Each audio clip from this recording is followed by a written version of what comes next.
Now 7 o'clock, and we'll call this meeting to order. Jackie, roll call.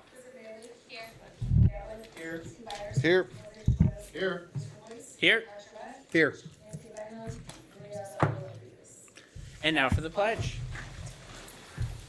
I pledge allegiance to the flag of the United States of America and to the republic for which it stands, one nation, under God, indivisible, with liberty and justice for all. And next we will move into public participation. Members of the public who wish to speak to the board should complete a request card prior to the start of the meeting. This section of the meeting will be reserved for public comment. All comments should be limited to 3 minutes. Jackie, do we have any comments? All right, no comments. We'll move into board correspondence. Does anyone have anything for the board? So I guess exciting things that I get to do tomorrow. Meta will be having their annual grant ceremony where they'll be recognizing all the organizations they've been assisting. So I will be representing the district there tomorrow along with a lot of our administrators. And then just because why not keep the fun rolling? Alderman Powell and I from the 5th Ward will be going to visit Mitchell in the high school tomorrow to just check in and see how all of our friends are doing. So that's going to be a very fun, full day. And that's what I've got going on. All right. Hearing nothing else, and I haven't gotten anything from Maria, so we don't have any student board correspondence, will be Item 5, consent agenda. It is recommended the Board of Education approve the consent agenda, item 5B through 5G, which is the board meeting minutes from March 18th, personnel action items, purchase order requisitions, employment contract for DHS assistant principal, IESA membership for Huntley Middle School, and Northwestern Medicine athletic trainer amended restated professional service agreement as presented and or amended. Do I have a motion? So moved. Jackie, first, do we have any discussion on those items before we vote?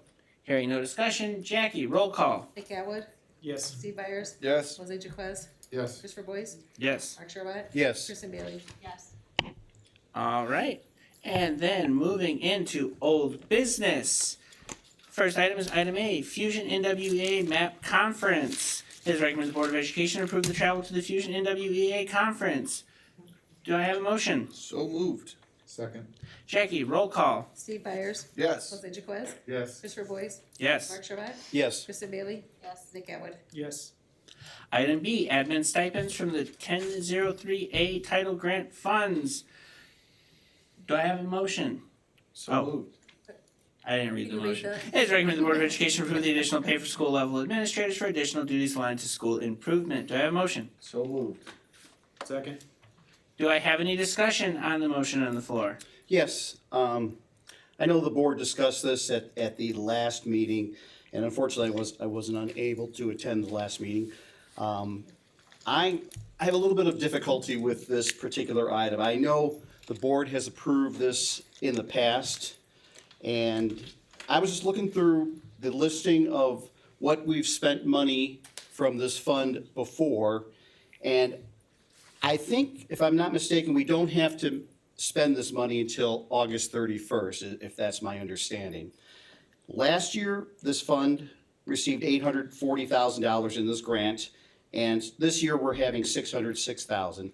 And I'm not discounting anything that was mentioned at the last board meeting. I know the folks who would receive this money do a fantastic job. I realize they all work extra hours, but I was looking at other items that this fund money has been spent on in the past. Things like tutoring, student subscription services, student materials, professional development for purchase services, learning software. We even spent money this year on a math assistant for funding for that. Things that directly affect our students.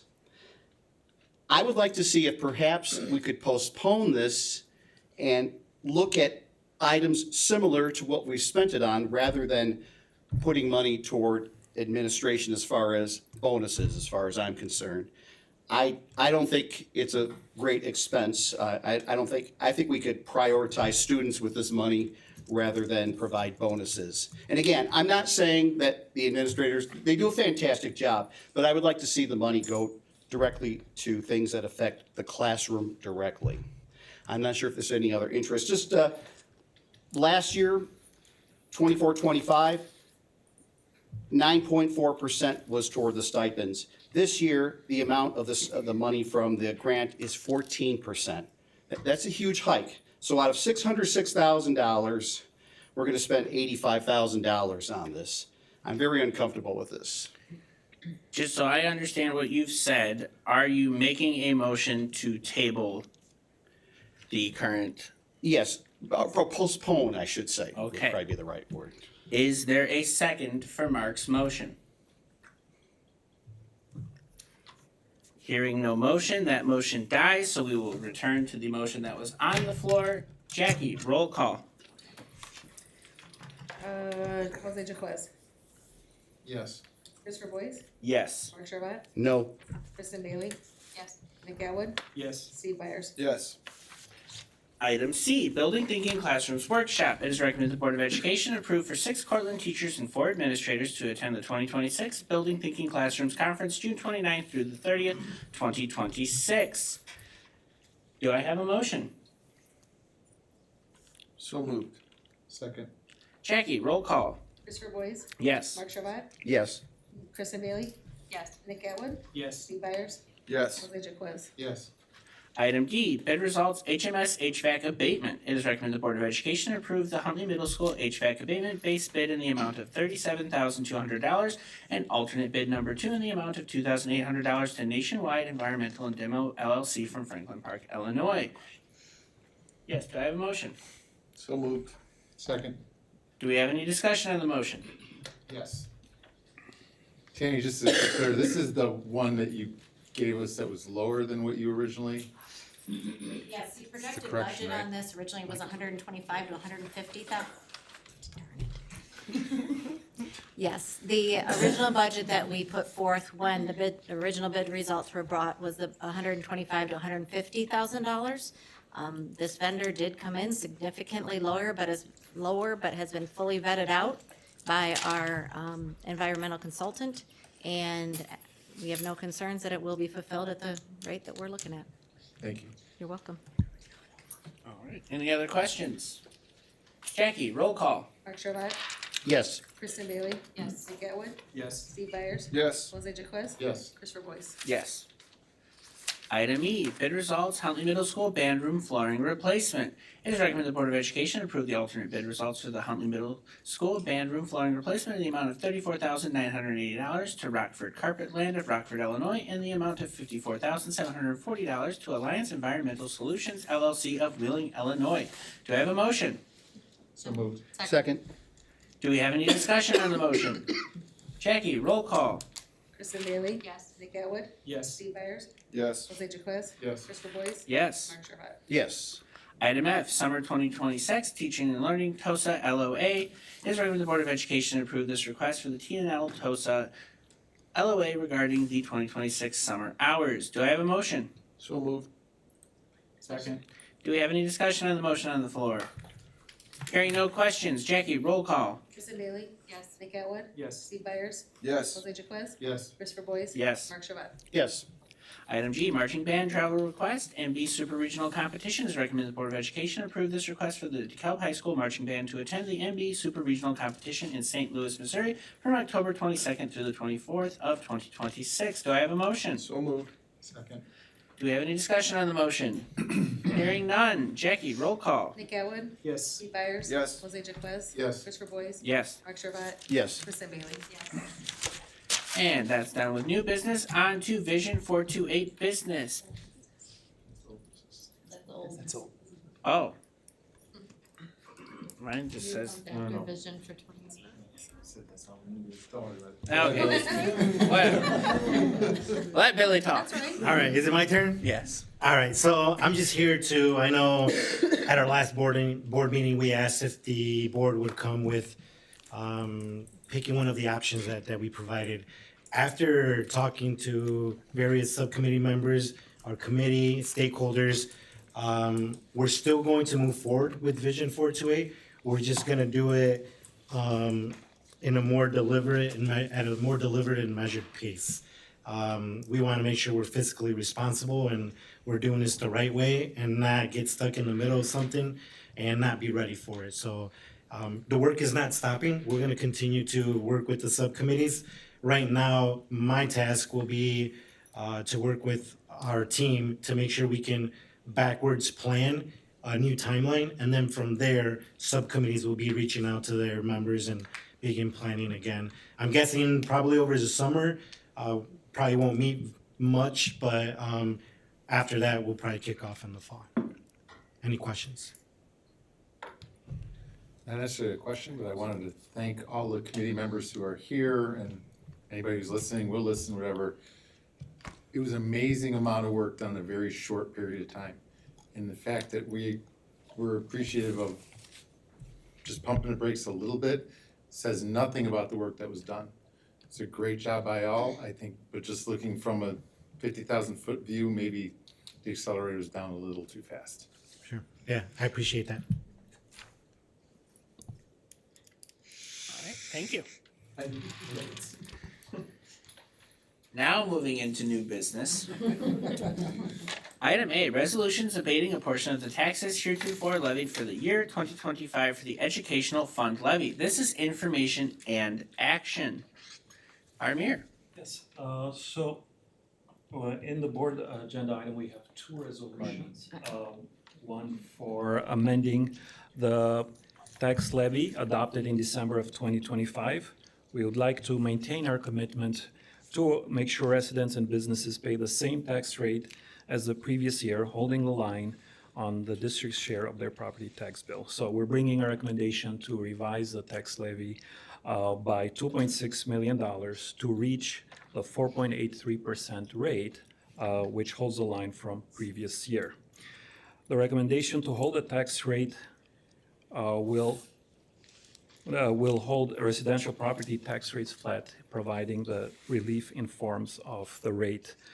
However, the flat rate doesn't necessarily mean the same tax bill amount as last year, because it has to take into account the appreciation of the houses, the house appreciation increase. So we only have until tomorrow, till 10 a.m. To submit this. So we're looking for an information action item. A quick question, just for transparency purposes for residents. If we do not do this, their tax bills would go up even more. I think the amount was like $100 more if we did not approve this. You're correct. We're still going to see a tax increase, average person between $300 and $400 for the average home, but otherwise it would be $500 if we don't do this. So appreciate the fact that the county allowed us some extra time to do this, and so we could save the residents some money. So. No other questions. It is recommended the board approve the resolution abating a portion of the taxes heretofore levied for the year 2025 for the educational fund levied by DeKalb Community Unit School District number 428. Do I have a motion? So moved. Second. Jackie, roll call. Steve Byers. Yes. Jose Jaquez. Yes. Christopher Boyce. Yes. Mark Sherlock. Yes. Kristen Bailey. Yes. And Kayla. And then item B is pretty much the same thing and same topic, so I'm just going to say it is recommended the Board of Education approve the resolution approving supplemental certification to the county clerk of the 2025 levy below the maximum amount permitted under PTEL by DeKalb Community Unit School District number 428. Did you want to add anything for that, Armir? Or Sure, so the first resolution is actually abating further down from the December. The second resolution is a resolution of under levy. So by going further, reducing further our tax levy, we're going under the under levy territory. So this resolution reflects that. And so basically what that means is we could take more money with a higher rate, but we're electing not to, in part because taxpayers have been hit pretty hard already this year. And so we're essentially just going to make do with about $6 million less over the last 2 years. About right? Yeah, so the under levy is, we're just reducing further from what we're maximally allowed to do Right. in order to provide the taxpayers relief. And so this year that was like 2.6 million or so. We did abate already in December. This is a further abatement from December. Okay. So it is additional to the December money. So we're looking at about 12 to 14 million abatements Overall. overall Okay. Thank you. that we forgo from collecting. All right. Do I have a motion? So moved. Second. Jackie, roll call. Jose Jaquez, Yes. Christopher Boyce, Yes. Mark Servat, Yes. Kristen Bailey. Yes. Nick Atwood, Yes. Steve Byers. Yes. Item C, thank you, Amir. Item C is Midwest Management Summit. This is information presented by Director Bale.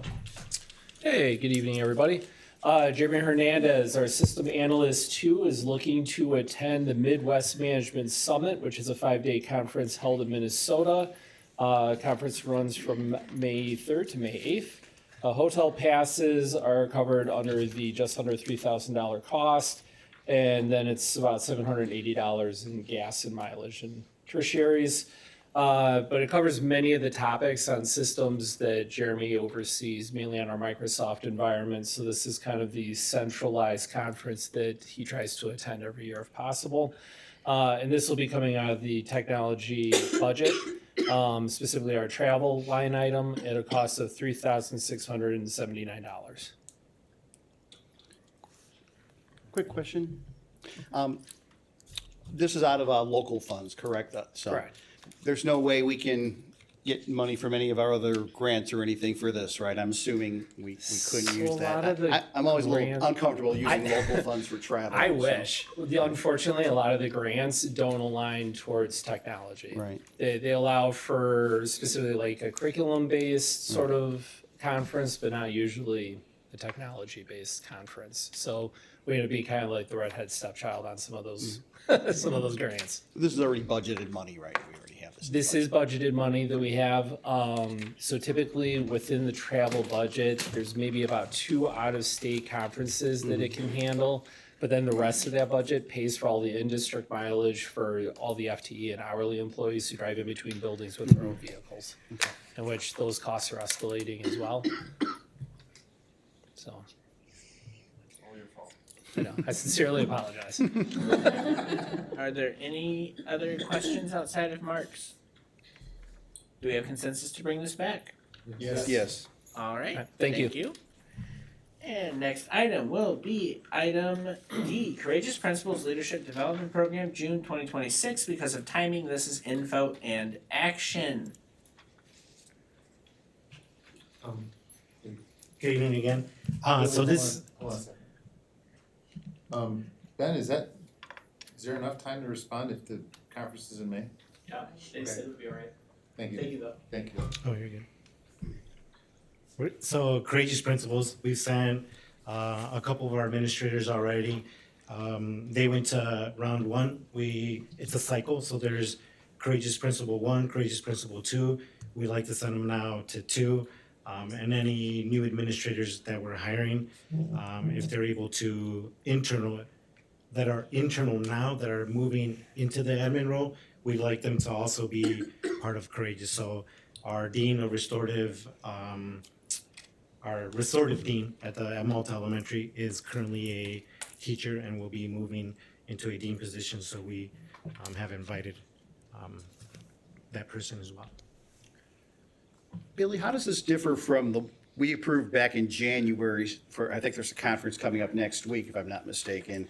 Is it the same topic areas that are gonna be discussed? Is it different administrators attending this one as opposed to the one that's next weekend? Yep, same topics, different administrators. There's a cycle, so Okay. we want all of our leaders to go through 1 and 2. Okay. So Jackie and I looked at the list the other day and we're like, this person hasn't been to 1, this person hasn't been to 2. So they run at the same time, 1 and 2. Right. So some of them will be going to 1, some of them will be going to 2. Once they're done with that cycle, they're done going.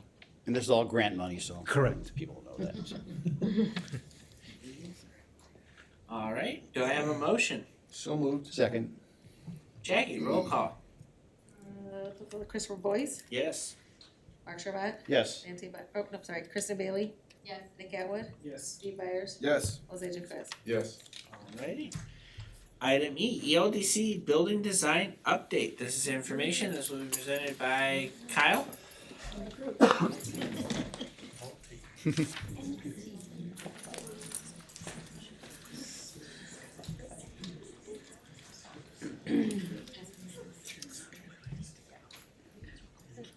All right, good evening. Really excited to be here tonight and a little bit more of a formal presentation style to kind of update the board and community around what the ELDC schematic design team has been up to the last several months and to make a request to the Board of Education for your support. I'm joined behind me and in the audience and online tonight by a lot of people who have put a lot of time, energy, and effort and thought into not only what we're going to present tonight, but just the dream of having a new and revised ELDC for our community. As a reminder, our mission is to start the process to build a state-of-the-art environment that fosters cognitive, social, and emotional development for our youngest barbs. And in doing that, we keep a few things at the center of our decision-making: equity, future readiness, and our impact on our community. A little recap on our road to get to 2028. So in November of 2025, the Board of Education took action to approve a 24 classroom ELDC.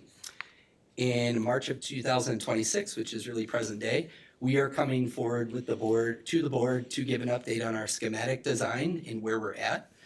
And then as we move forward, once we have an approved schematic design, our architect will begin the design process. That'll be taking several months to put that together. And then when we kind of iron that out in October, we'll start the bidding and project awards. Spring of 2027 will be when we begin construction. That'll take about 16 months. Fall of 28 we'll have our grand opening. Fall of 2028 we'll have the grand opening. And then I thought this was kind of cool. Spring of 2043, when those students walk through the door, get old, that'll be the first cohort that'll graduate from DeKalb High School. And it hit me while I was writing that I have a daughter about that age. So, but anyway, so through this process, and I think I've alluded to this throughout board reports, is we started with one vision and we kind of challenged ourselves to push our thinking, right? Dr. Garcia Sanchez always said, dream as if Disneyland built a school, right? And then figure out where you have to walk back from there. It's been a fun process to try and push ourselves outside of the schema that we have. But in order to do that, we had to get out of our comfort zone. So what we've been doing is going on different site visits, both inside the district as well as outside the district. We've been having conversations with people who are at either the district level, administrative level of the buildings, or even at the teaching level at other schools. Sometimes it's to learn what lessons they learned when they were building a building, or what did they wish they would have thought of 5 years after the building opened. So it's been really powerful to talk and learn from other people. We've also leaned on our state and other local agencies to learn that as we design this, we're making sure we're fitting the requirements of different grants that we will be hoping to maintain or acquire. And then kind of that last piece of this, which is now we have to revise our schema, what we thought, into now what we know we need in an ELDC, and then communicate that to the board and ask us for your support to get us across the finish line. So with that, I am happy to kind of share our request, and then I'm going to be quiet and let some of the people behind me kind of talk a little bit more in detail. November 2025, as I mentioned, we were approved for a $38.03 million facility, and that was going to be about 54,200 square feet. As I mentioned, we've gone through a little bit of a process to refine what we initially thought we were going to need. And we are coming forward tonight with an adjusted proposal and request to build an ELDC that would be a total of $41.78 million, which would increase our footprint to 60,055 square feet. And that total adjustment would be about $3.75 million. And now I'm going to tell you why that is necessary for our ELDC. I'm not going to tell you, the people behind me. Okay, so like Kyle kind of mentioned, throughout this process, we've really pushed ourselves to design what we really would like, but also scale some of the things back. And there's been like 3 areas where we have come to find our necessities for an early childhood center. I know like how the process started, like Kyle sat down with the team, right, and they discussed like what a building would need. When we look at that, it looked more like an elementary building. And which is, I can see that understanding, right? We all can. When you really think about it, we're building an early childhood center, so it is going to look different than an elementary building in several different areas. So, one of our first areas is gross motor space. So, we've been to several different visits. We went and saw Mitchell, we were at Portland. Were those the only in-districts, I think? And then we've looked, like, I've been in Brooks, so I know what their gym looks like, things like that. Originally, it was like a traditional large gym that you would see PE classes happening in. Throughout our process, what we've realized is, for an early childhood center, we're not teaching physical education.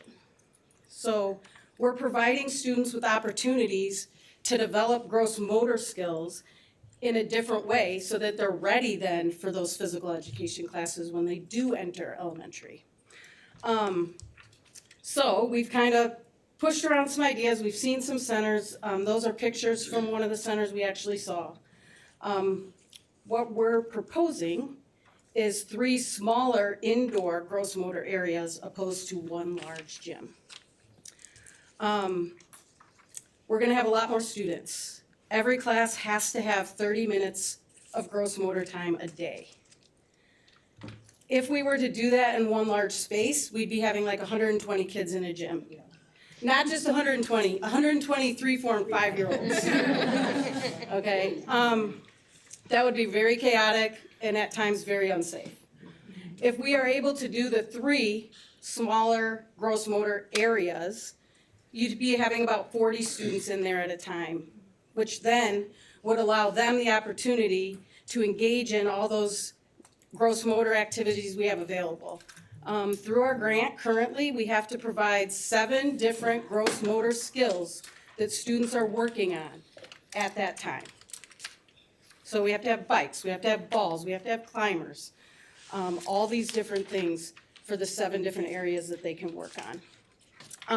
This has been one of the biggest challenges, I would say, for us, is like, how can we make that work? How can we make it safe? And how can we provide and facilitate those activities in a really large gym? We couldn't get there. So that's one of our proposals. To make it a safer, we have to have a climbing structure, not just like a climbing rock wall.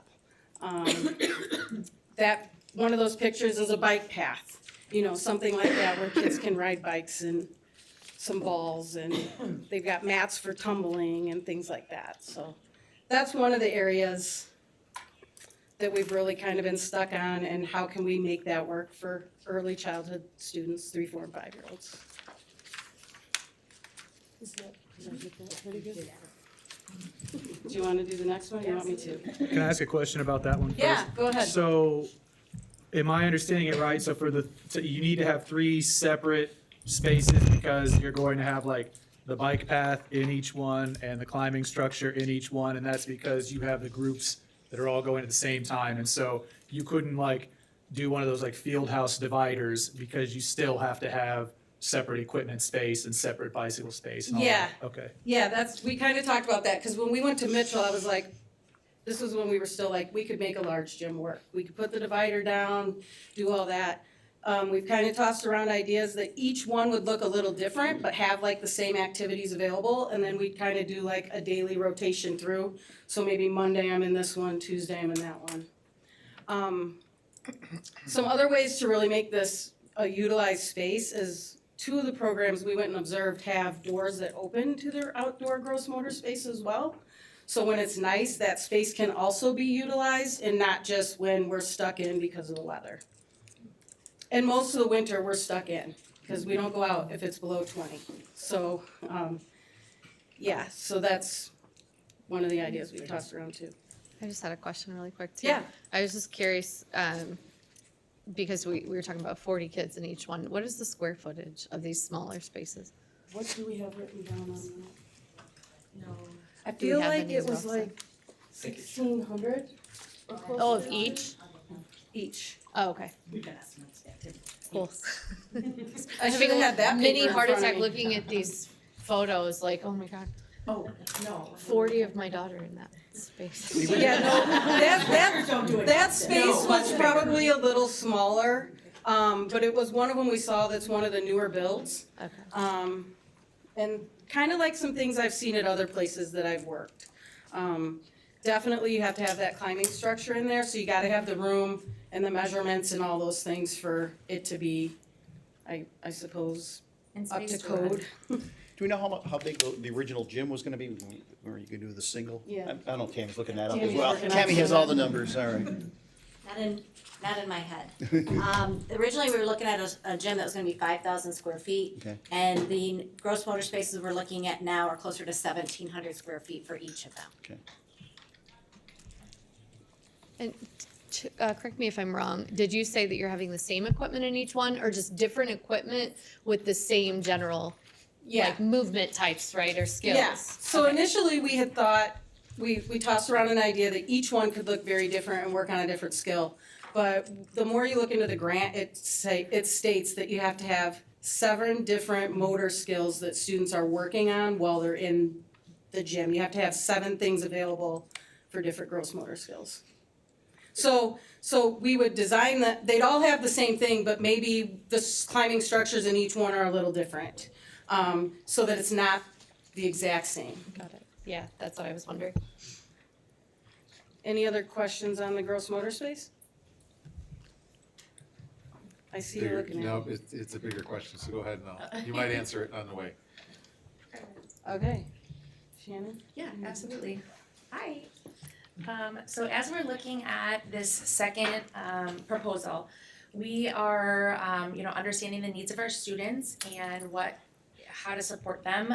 So our rationale for this is 2 separate sensory rooms. So looking at a space for them to go into and help calm themselves down when they're having, in crisis. Some children just need to, get out and movement, and sometimes the swings can help. Being able to provide them with that sense of support in a calming environment, to allow them to just get whatever it is that's bothering them out, whether they need to scream for a minute or maybe they need to do some movement activities, being able to provide them with that support within the environment to help calm them down. So when we think about designing these 2 rooms, we are really hoping that they can be separate from those OT-PT rooms due to the fact that some of our OTs and PTs will go into the rooms to do whether they treat with different equipment or whatever it is that they're doing with those individual students. We don't want to add more to a child in crisis. We want to allow them to have that time to process and support them at those sensory needs. So this was one of our rationales as far as we're looking into some proposals and the reasoning behind some of these. Questions? I have questions about Yeah. this. We have 3 bedrooms and one of those is a sensory room in my house because we believe so strongly Isn't in it the need fabulous? for Yes. this. It's profound. Yeah. I'm curious how 2 will be enough and what size they will be, and also why you've decided to do like 2 bigger ones as opposed to like maybe more smaller room. I'm just curious, like, cause 120 kids, I have 2, Yeah. Yes. And also how are those governed? Like, is there an adult? I mean, there's gotta be an adult in there, but like, how, is it staffed all the time or is there So one? the rooms specifically would be open to anyone that needs to use them. We have noticed right now, what we are seeing, there isn't a spot for them to go to. So the teachers are trying to do that in the hallways, and try to, support them as best as possible. So this would be open to anybody to use. There can be multiple children using them at the same time, depending on the situation and how their demeanor and how they're feeling at that moment. Let's say, kiddo wants to use a swing while another one is using, some heavy work or whatever that looks like, to help get their body ready to go back to class. And then one maybe even used for just that, major crisis and, what that looks like. So I do know that when we were talking through the design plan is providing multiple little spaces built within, whether it's kind of pods like Cortland has, or something similar as that classroom design, to having those individual spaces for teams to also go in the moment if it's, you know, something that's a little less traumatic, you know, can do that there, or if they need to use those sensory rooms, having those available for students. So I'm not 100% Yeah. sure on this. You want me to Yeah, say? yeah, absolutely. So kind of how she mentioned, we were saying like maybe even like a little nook off of a hall where if the crisis isn't too big, you know, we could take a student into that area as well. So and it wouldn't have as much available in there, but you know, like some weighted blankets or things like that. So that was one of the other things we've kind of tossed around, is having the 2 rooms, but then having kind of some smaller little nooks where students could go to. A lot of our students at first are gonna have a difficult time transitioning when they're in a crisis, so making sure that those smaller little nooks are kind of near classrooms for those students who do have difficulty transitioning. That was exactly my question and concern was, what kinds of tiny spaces Yes.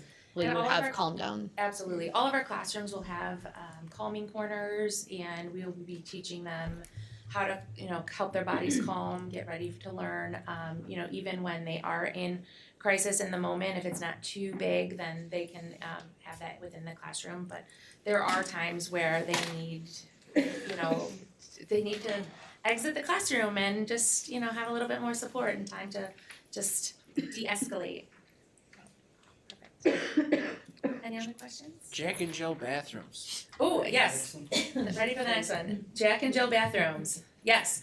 So this has been something that our team has kind of gone back and forth on, and it has been, you know, as we start looking into the guidelines and, you know, what our PFA grant says, you know, when we currently, you know, with our classroom situation, not having bathrooms nearby, it takes us out of compliance. So making sure that we have adults in the room, and when we are changing a kiddo or they need to go to the bathroom, they 2 adults are present at the time. So there's an adult supporting, you know, changing the child, and then there's another adult supporting them. In that sense, just as that second set of eyes. So we came to the idea of Jack and Jill bathrooms conjoining classrooms, to that way we have that opportunity for multiple adults. And some of our EC classes have those currently, and our proposal is to just add 2 stalls in there. That way they can, each classroom can have their own stall, but still be within that code of conduct for changing and bathrooming, and not have to have staff members exit the classroom, and they can have the doors open and more adults. So it's been mentioned by both of you, the PFA grant. Yes. I am ignorant to that because I don't know. It's very apparent what we're required to do. What's the get Yeah. for all the give? Absolutely. So the PFA grant is our Preschool for All grant. So that is our grant that pretty much funds our program. And there's a set of guidelines that we have to follow, and every 3 years they come for a state monitoring visit. So they go through the compliance checklist, and we all have that, and we're working, our team does an awesome job and have been working towards, you know, maintaining gold status. And so with that, we just follow the guidelines, and ratio is a big thing with our grant, 10 students for 1 adult. And so in some of our pre-K classes, when 1 adult has to leave the classroom with 1 or 2 children, depending on what that looks like, they are out of compliance with, you know, 18 children with 1 adult in the classroom. So we would like to have those Jack and Jill bathrooms within every 2 classrooms to allow for, 1, our code of conduct for the district, as well as complying with our grant. So not to dive too far into the weeds, that's, again, you hit me with requirements. And it funds the program. What is it funding, like, is part of the $41.78 million coming from that grant? So, yeah, our grant Are these is, lovely people back there paid for by the grant? What's so the get? so our grant currently, it's based on the number of students that we have in the program, and it funds some of our teacher salaries. Not all of them, but teacher salaries, assistant salaries, as well as materials that are needed in the grant. So not the building. Not the building, not the construction, no. But But I mean, I don't know, we can always look into that. does that grant scale up as we expand the amount of students as well? So yeah, it definitely has the opportunity to expand and scale up, so when we apply, and there's another one that we are hoping to apply for, is that Preschool for All expansion grant, which is that full day programming as well. So there are two different grants that we're hoping, will bring in, hopefully a good chunk of money, for that, but we don't know right now what that will look like. When we apply, we'll get that information. You're welcome. Do you say those are the state funded grants? or- Yes. Okay. Any other questions? Now, speaking of local funds, how many more square feet and how much more money do you guys need? Hey. Yeah, this is Kyle. I'll take us home. So we are gonna need about $3.75 million to execute this plan to increase our square footage to 59,055 feet. That'll bring our total proposed budget up to 41.78 million. So back to the napkin math, that's why I thought I might have missed the PFA grant information. The original proposal was $701 per square foot, and this one is $695 per square foot, is that right, Tammy? Okay, so this one, we're getting more for less. That, right? Okay. Based on the square foot, right. I'm looking at the wrong Any one. asbestos abatement? Oh, Getting the Costco version. That's right. oh, okay.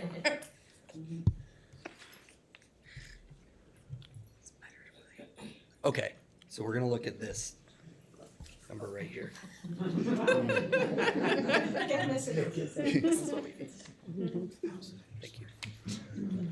Thank you. I think that we all see that. It sounds good.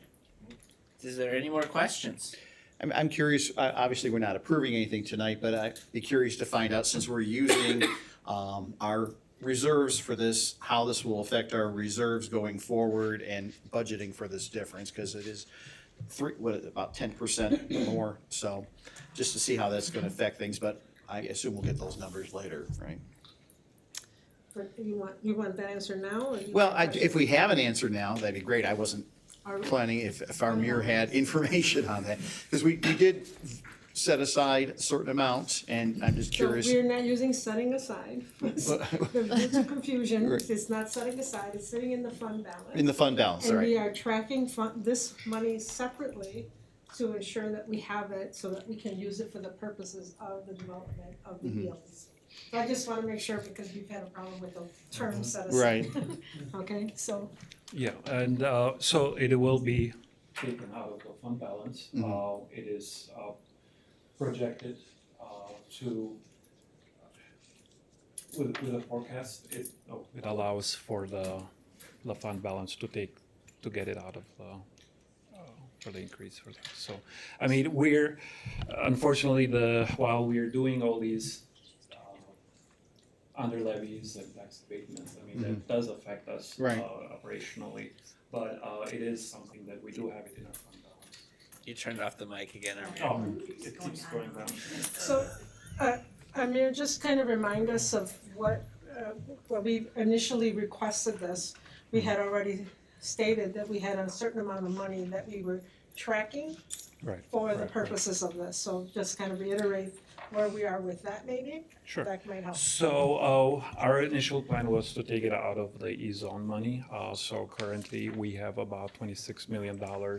We don't want to use the word set aside, but it is something that we were earmarking from from the Meta tax collection. So currently, we're at the 26 million, and we're expecting that by November 2026, we receive an additional 17 million, which would put us all the way to about 44 million, so. Okay. Yeah. So just so that we're clear, if we've already earmarked the 26 million and we're earmarking the future 17 million that we expect to gain from Meta in November. Yep.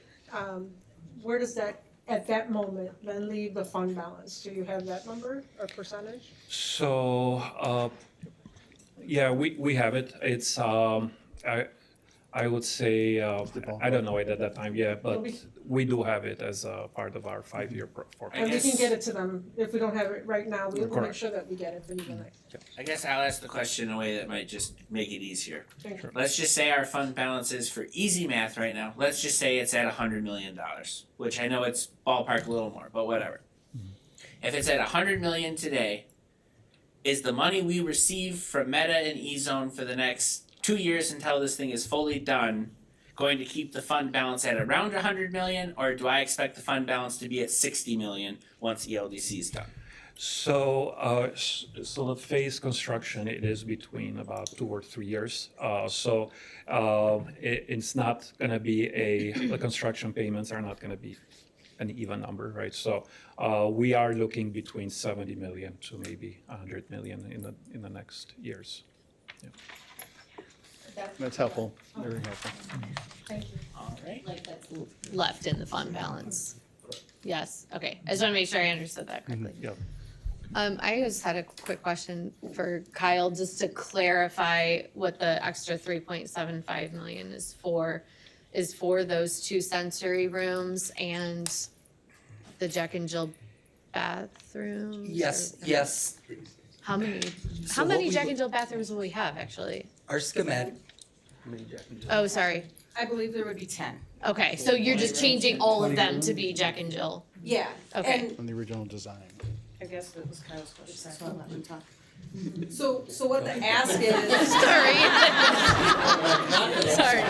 Okay, so we came tonight because in our planning process, we are over the square footage that we had originally been voted on for us to have.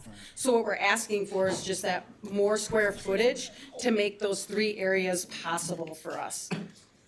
Does that make sense? Yeah, and the 3 areas are the 2 sensory rooms and then expanding the bathrooms. And then to be Jack. Yes. And So the what? the gross motor areas. My lord, yes, And thank you. just for clarification, is this a 20 room or a 24? That was room? my next question, yeah, because Let's remind everybody.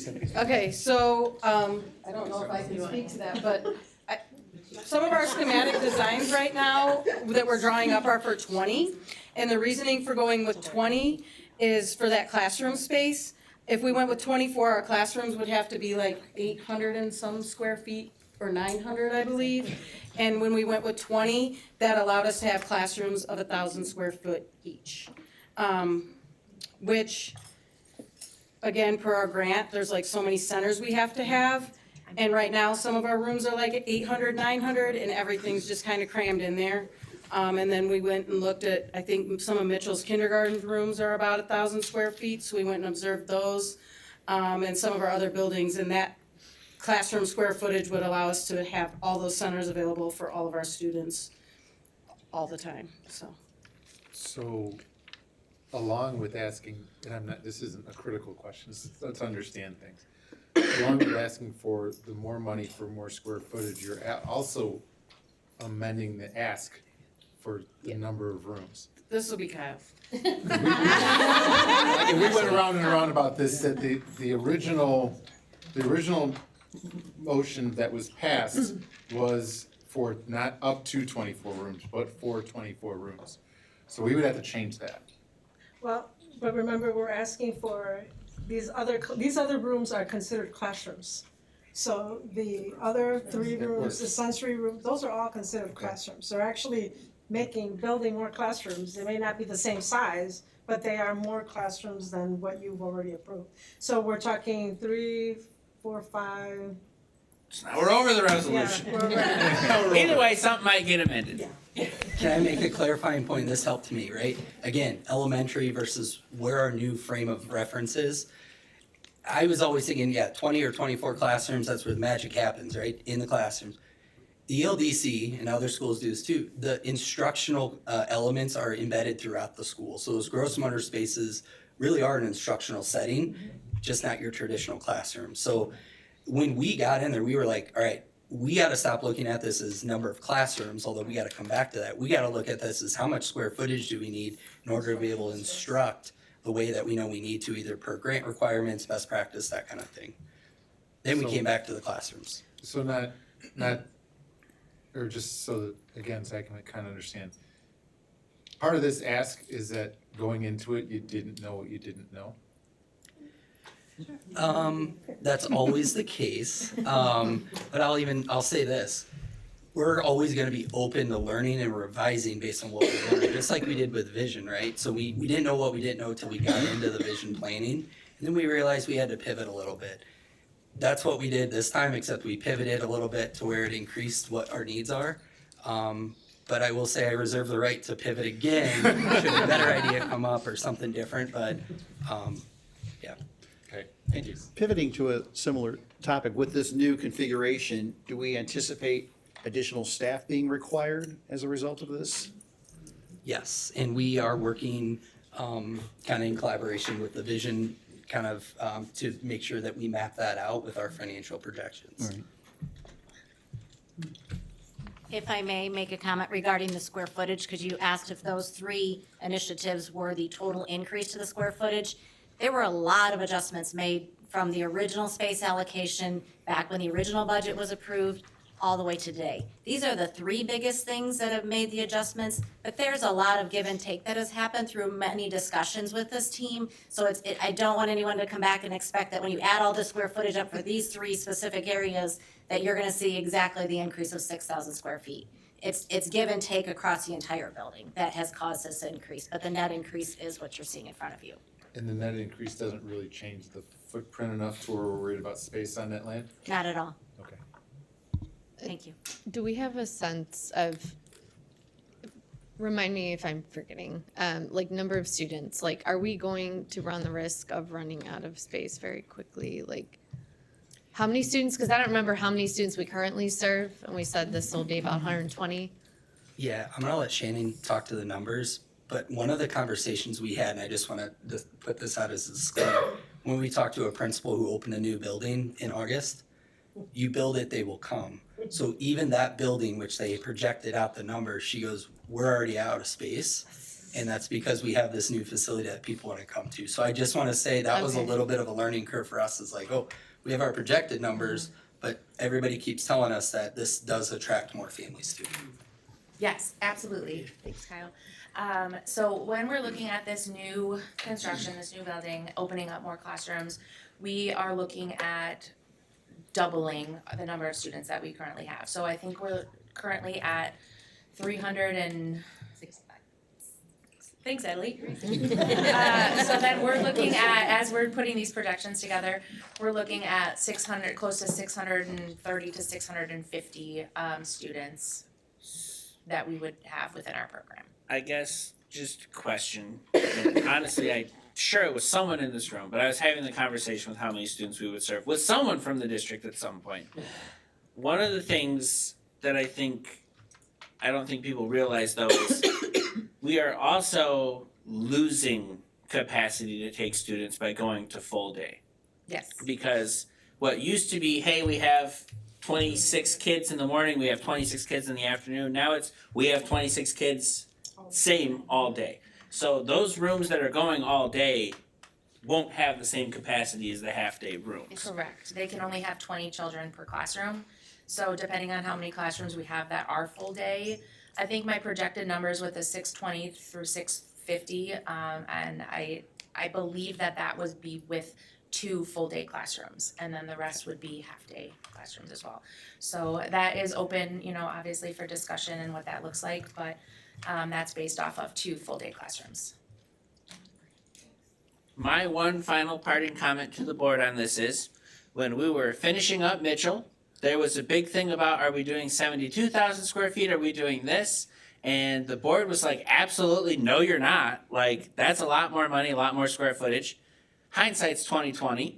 We finish building the building, immediately go, oh wow, there's one apartment building in this entire neighborhood that's still going to Founders because we told them no on the square footage they told us that they needed. So, yes, 3.6 million is a lot of money, but I do want to throw it out there that the last time we ignored administration's recommendation on what they said they needed for a building, it took about 2 months before we went, oh crap. So just keep that in mind. What, in terms of population, what number school would this end up being?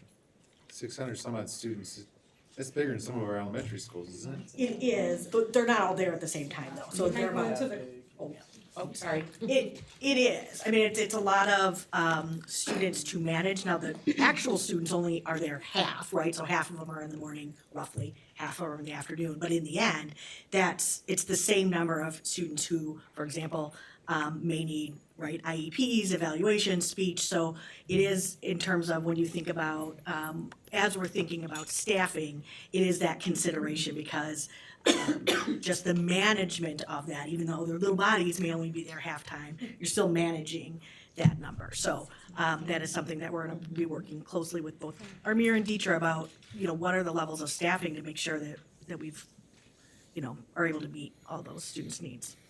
So are we committing to making sure that we have full day options available, or is that something that your grant still requires some additional approval on that's pending?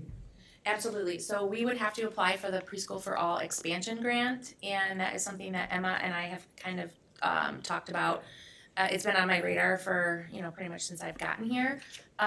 So that is something that we're going to look into and determine when we need to apply for that and what that will look like. There's a PFAE conference that you all approved us to go to that's next week. So we'll be going there to learn more and hopefully get more information about how to make that a reality. I mean, I think we need that too, but one thing I wanted to clarify, so if we're gonna have kids that are there all day, like have we already factored in the lunch situation here in this, or are we gonna have to come back later and revise that? No, that's a great question. So we have looked into that and we do have what we're kind of proposing as a service kitchen. So we wouldn't be cooking necessarily the food, but it would be food delivered, so we would just Which a lot of the schools Yes, do, that's fine. Absolutely, so we have looked into that and making sure that we have this space available for that as an option. Cool, thanks. You're welcome. All right, do we have consensus to bring this back? Yes. Thank you. Item F, Western Governors University Leavitt School of Health Outreach Affiliation Agreement. Teacher, I know you can get through this one quickly. I don't know about my next one though. So Western Governors has approached us because they have a student who is pursuing their Pell to be a school nurse, certified school nurse. That person needs to work under a current certified school nurse. We don't currently have an agreement with them for their School of Health. So this agreement is to allow students in their School of Health to come to us as clinical students to work towards a Pell. That sounds amazing. Do we have any questions? Do we have consensus to bring this back? Yes. Amazing. Item G, summer's hours, secondary school counselors and web coordinators for 2026. This is information. Sure. In addition to whatever was provided in the board notes, these are just some talking points that we plan on covering today, so if you have a reference point. By the way, my name is Doug Porter. I am one of the web coordinators at Huntley. I'll let some of the other coordinators introduce themselves. I'm Jen Manavana at Rosette. I'm Carly Harper, I'm at Huntley. I'm Jenny Smith, I'm at Huntley. And this, I will let her introduce herself, but she is also coming from Huntley Web. I'm Nayeli Collins and I'm a sophomore. So I'm gonna set the table and get out of the way. This is one of my favorite things to ask the board for every year. It's our Where Everybody Belongs program, which has been at our middle schools now for, I believe, 14 years. 14. And it is, they're gonna tell you more about it, but it is we talk about belonging and having people feel welcome in our schools. It's one of the coolest things that we've done at the middle school level since I've been in the district, so. Hello, so the basic idea is that in the summer, the coordinators will collect between 60 and 80 eighth grade students to spend about 10 hours training them on qualities of leadership and curriculum that these eighth grade mentors, web leaders, will be presenting and working with our incoming sixth grade class, essentially to help them see that their school is a safe place to be. Transitioning to sixth grade is a scary time for pretty much anybody, and we want to try and make that transition as smooth as possible. So web aims, the coordinators, the adults in the room, we train those after getting certified as web coordinators by the parent company of the Boomerang Project. We run them through this training for 10 hours in the summer so that they can facilitate an hour and 15 minutes of small group curriculum to 8th grade web leaders, or 3 in rare instances, with a group of 6 to 10 6th grade students. This curriculum isn't meant to be academic. It is meant to be a form of icebreakers and community building and a chance for students to get to know each other and connections to happen before the school even opens its doors. So that when those 6th graders walk into the building, that they feel welcome, they feel like this is a place that they belong. And so we want to try and help these students, both our 8th graders, develop these leadership abilities, and our 6th graders to feel like this is a really cool place to be. So Nayeli, would you feel comfortable talking about what your experience was as a web leader? Sure. I'm nervous. Well, when I was in 7th grade, I heard about being a web leader, and I was like, web? And then my grandma kind of explained it to me. I was like, yes, I want to do it. Because I remember when I was in web, I was so, like, nervous to talk to the 6th graders because I know, like, I'm older, but those kids are scary. But I could, like, immediately be the summer camp, kind of? The training. Yeah, the training was a lot of fun. I learned so much. Like, before, I was, like, could barely talk to any of the kids. And, like, even, like, when I would try to when I was in 7th grade, so the training helped a lot. And then when for orientation, talking to the kids, it was like you can just see like them let their guard down, and like they're like, oh, okay, so they're cool. I know who to come to for help. So like even now, I don't know if you guys know, but I'm in Connecting Crows, and it's kind of like that, but for freshmen. And so I go back, and then some of the 8th graders were like, wait, I know you. You're from web, and I was like, I am. You should do it. But it's just like it kind of helps them explore if their type of leadership. So like I've noticed that usually when I was in a web group, I would be the only one like talking out loud to the kids, and the activities were fun. They were also like leadership building. It kind of helped me to get comfortable like with the 6th graders, and like when I went to high school, it helped me to like kind of like understand what I want to do, so like student council, mini board, etc. And yeah, I just think that even now, my little sister, she's not even in middle school yet. She's heard about web leaders, and she's like, I can't wait. I want to be a web leader. And I was like, okay. So yeah, that's pretty much all I have to say for now. Thank you, Nayeli. And I think one of the other things that we've really done over the last few years a lot is we've actually taken this web program and we've extended it beyond just inside the 4 walls of our building, where we've taken our web leaders and we've gone outside, and we've actually done volunteer opportunities outside where we've taken our web leaders, where we've volunteered at Feed My Starving Children. We've taken to elementary schools, and we've allowed our web leaders opportunities to be able to volunteer at the elementary school, the Brook Fall Fest, things like that, that really allowed our students to be able to have those opportunities to be able to show those leadership skills.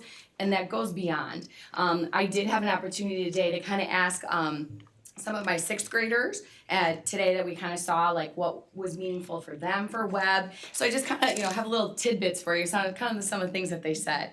They said it was a lot of fun. Being able to come to orientation, they said it was fun. Meeting new people. They said that they were so less nervous coming to middle school to be able to kind of know what it was like coming on that orientation day.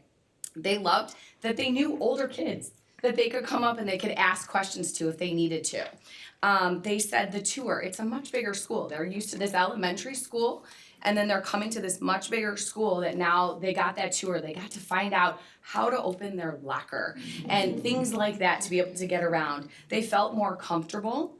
And they saw these 8th graders that they looked up to, that they felt that they were, their words, confident, helpful, and welcoming. And they were excited to come. It was also really kind of cool to go on the 8th grade perspective to kind of see like how did they feel about being web leaders. I quote this, they said, well, we need to be contributing members of society. And I said, I'm literally going to write that down. It was great. Literally, in quotes, contributing members of society. And I said, you're right, that is a really good way to look at that. They also said, one of them said, they're like, well, in high school, we have to get like volunteer hours. I feel like this is a really good stepping stone in order to get to that. And one of the students talked about going into college and really thought that this was a good way, and I thought that was great. The leadership skills. They said getting to meet new people, even getting the opportunity to mentor 6th graders and being able to help them, felt that that was a good skill. And one of my 8th graders even said that being able to help a 6th grader made them feel good about themselves. So it's just a really, really good. I have an 8th grader who was an incoming 6th grader, interviewed to be a web leader as a 7th grader and is a web leader, and she would have done it and absolutely. So we see Web as a fantastic program. We want to share it with you all. We are grateful for the funding that's provided by the school district each year. We want to answer any questions you might have about the funding that you generously provide. What can we answer for you? I think this sounds like a phenomenal program, and no questions are needed. I have one tiny question, Okay. and a comment. I'll be very fast. I'm just curious. Are the middle schools combined for this, or so they are done separately for the orientations? Okay, cool. We have done like volunteer things together. But I mean, like for the 6th grade experience. Oh, no, those are separate. It's Those are separate. separate. Okay. Specific to the school. I just want to say, as a parent, like I have been very concerned about vision for 28, like having to postpone that and whatnot. My daughter's about to go into 4th grade, and so I've been thinking a lot about. She struggles with transitions, and I worry about that jump to 6th grade and being at the middle school. This has provided like such a profound sense of comfort to me. I think knowing that this exists now and that it has existed, but I mean knowing that it exists. And we're very thrilled about the web program. Has hit some bumps, especially when COVID came around. The Boomerang Project is a very forward-thinking program in terms of they provide regular edits to the activities. I am a coach that works with the Boomerang Project, so I bring back those regular edits to both crews at the middle school level with the idea that Boomerang and web is always improving. It is a place where everybody belongs, and when we expose, even if students don't make it to the orientation in August, our web program impacts every single 6th grader in both buildings multiple times every single year, which means that we have ballooned, we turn students down, and we know full well that the school board and or superintendent may get some upset parents that their kid didn't get admitted into web, because it's a highly sought after program, because our buildings are students, and that's the most important part for us, is we know the students see web as a valuable program, because it's about creating not just contributing members of society, leaders that are adaptable. Yes, and is one of web's tenets, and I will spare the board my soapbox. If you want it, come and get it. I will happily provide it to you. Everybody else that knows me already knows the spiel. We're excited about it, so we're grateful for the support that you provide for web. Absolutely. And we do things monthly. I guess I don't know if you said that, but like we do things monthly. Like our 8th graders do things monthly with our 6th graders in these small group activities. So it's not like it's to maintain those connections. So it's not like we just do it once and it's one and done. We do it throughout the beginning of the year to make sure that our students are getting acclimated throughout the entire first semester going into like January, February. So. I will real quick comment that I love the fact that it's still going, because it's been going for. I was gonna ask, how many years I don't know, have we had this? 10, We're 14? going into our 15th year, 15th and I year. don't know if you noticed on the sheet that means by August of 2026, we will have had trained between the two schools 1,800 leaders for our school community. And I think that part, the leader part, my son did not go through the 6th grade part. And for various different reasons, he was not able to do the 8th grade part, but his friends were, and they loved it. So, yeah, this is an awesome program. Thank you. I think another big part of it is that we have students from all walks of DeKalb life. So it's not just the jocks doing it, or it's not just the brains doing it, or, you get into those stereotypes. We get the quieter kids who might not, look like they're gonna be somebody who's gonna be a great leader, but guess what? They're like kinda in the shadows, and they're gonna connect with the quieter 6th grader. We really try really hard to make sure that we get a good cross-section and sample of the students that are coming to the school, so that when kids come in, they see, like, I see somebody that looks like me, and they're making it here, right? Do we have a consensus to bring this back? Yes. All right, thank you guys. That's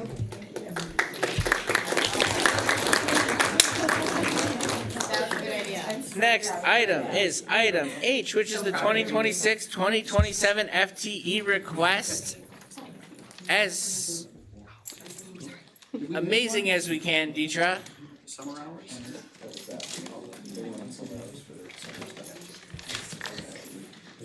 All right, annually, we come before the board in the spring to do our FTE request for the upcoming school year. Each year, we work with all of our building principals as well as department leads to find out what it is that they need or that would help them be able to meet our strategic goals, increase test scores, improve behaviors. What is it that they need when it comes to staffing to be able to achieve a variety of goals? Buildings and departments submit those, and then as a cabinet, we look at those, we look at the cost, we look at what the request is, and then we're not just looking at a title, we're looking at the job description, we're looking at how it ties to the strategic plan. Also, what is the data telling us? Is the data telling us about achievement? What is it telling us about behavior? All the things that we bring to you at beginning of the year, middle of the year, end of the year data, and what can we do to help our buildings and our departments meet goals? This year, we have are bringing forward a total of 14.75 FTE. Of those, 5.75 are district-wide, 4.0 FTE are in our elementary schools, and 5.0 are in our secondary schools. The total cost comes to $1,281,106.48. Of that, $262,075.21 is anticipated to come from grant funding, with the balance coming out of our local funds. Our mayor, when he does his projections annually, he budgets for a set number of positions, taking an average of what the cost of those potential positions are, including the salary and the benefits. So then we work within those confines to determine how many positions. That is dependent on if it's a certified position or if it is TRS or IMRF, if it's hourly positions that might result in overtime. So we look at a lot of different factors to determine what positions we're going to bring forward and what positions are going to give us the outcomes that we are seeking. This year, we do have quite a large number of retirements. So looking at those retirements and what those costs are have allowed us to be able to have more money in our budget to bring forth positions that will help us in the upcoming school year. I am happy to go line by line. I'm happy to entertain questions. We also have building leaders and department leaders here that can answer any detailed questions that you may have. How would you like me to proceed? Can you run back what you said before? You kind of ran quickly by me.